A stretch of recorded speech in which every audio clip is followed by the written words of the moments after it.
You've probably read and seen a little bit by now about Canada's new Prime Minister, Justin Trudeau. He's charming, he says all the right things, and he's anyone but Stephen Harper. But what does the guy with that great head of hair, the leader of Canada's Liberal Party, actually stand for? Let's start on domestic issues. Justin Trudeau has promised a national public inquiry into missing and murdered Native women. He wants to create more jobs. He wants to cut the taxes for the middle class and increase them for Canada's 1%. And to really woe you, he wants to legalize marijuana, recreational marijuana, which will have an inevitable impact on U.S. drug policy. And Canadian environmentalists are hoping that Trudeau and the Liberals will reverse some of the environmental damage done by climate change skeptics, Harper and the Conservatives.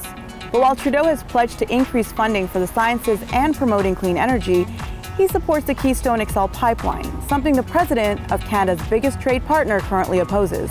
Then there's foreign policy. Trudeau supports a Canadian military presence in the Middle East, but less than 24 hours after being elected, he called up President Obama to let him know that Canada's combat mission in Iraq and Syria against ISIS was going to end.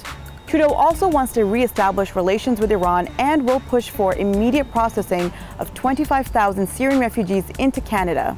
All of that sounds like a lot, but how much change can Trudeau actually bring to everything that's happened under the Harper government? After all, Stephen Harper held office for 10 years, longer than Justin Trudeau's entire political career. And the Liberal Party doesn't exactly have the best domestic track record either. It's one marred in scandal, domestic militarization, and security policies rooted in the so-called global war on terror. Kind of like the US Democrats.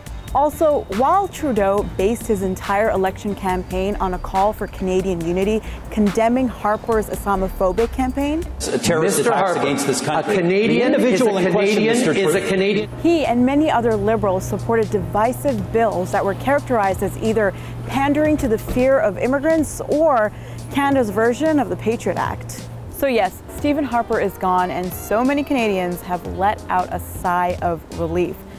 But is the new guy going to deliver?